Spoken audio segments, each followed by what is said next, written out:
Bullet point number 1, self-defense. Best estimates suggest there are more than 300 million guns in the US right now, a number that has been slowly rising. And I say best estimates because no one really knows. Guns aren't traced very effectively around the states.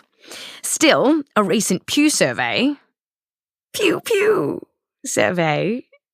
suggests that 34% of US homes have guns in them. And the main reason Americans buy guns, according to the Pew survey, is to defend themselves and their property. The survey found that almost half of Americans who own guns say they have it for protection.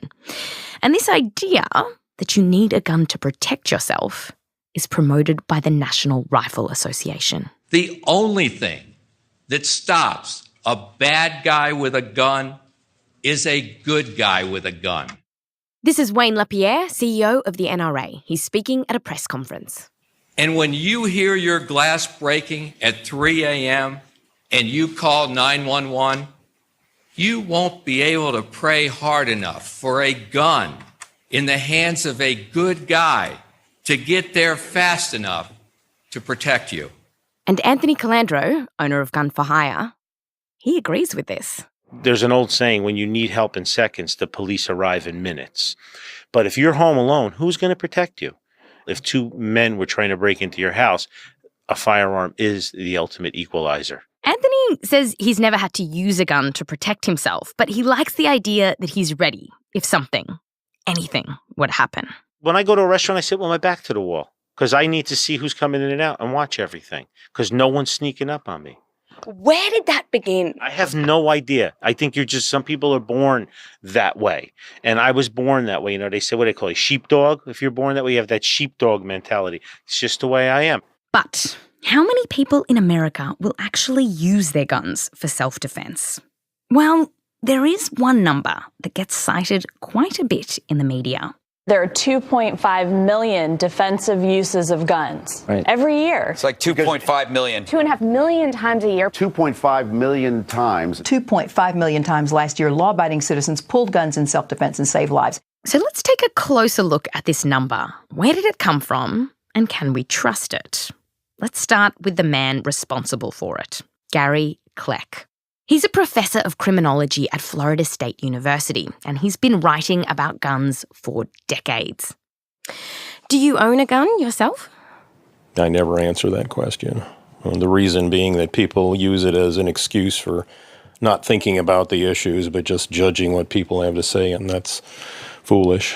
Gary's study was the first to come up with this number, that there are 2.5 million defensive gun users. And here's how he got it. Back in the early 1990s, Gary's team surveyed just under 5,000 people to ask them, have you used a gun, even if it wasn't fired, for self-protection or the protection of property at home, work, or elsewhere? And he found that 1.3%, that is, 66 people, said that they had. So then you take the percent of the sample who said they had that experience and multiply it times the population. So he took those 66 people, that 1.3%, and multiplied it by the adult population of the US, which equals, okay, so you got to carry the 1 and 2.5 million times a year. You never, ever sort of do that. You never extrapolate like that. This is David Hemenway, a professor of health policy at Harvard University. And he takes issue with Gary's methods. Nobody who has any training in epidemiology would ever extrapolate the 1% of people. David says multiplying out 1.3%, which in this study, remember, was only 66 people, to the population of America is dangerous. And here's why. Let me give you an example. A recent US survey of more than 5,000 women who had been pregnant found that 45 women, or 0.8% of them, consistently affirmed that they had had a virgin birth. The survey was published in the British Medical Journal. Now, if you pull a Gary Kleck and multiply that out to the number of women who gave birth in, say, 2013, you'd find that there would be around 31,000 women in America who were virgins when they had their bubs.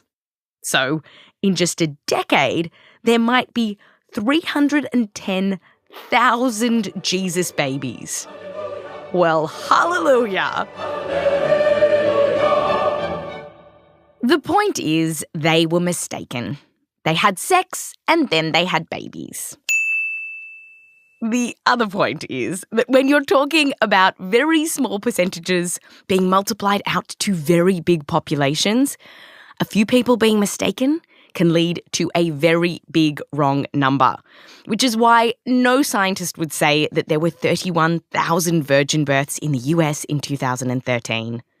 I asked Gary about whether his very big number on defensive gun uses might also have this problem.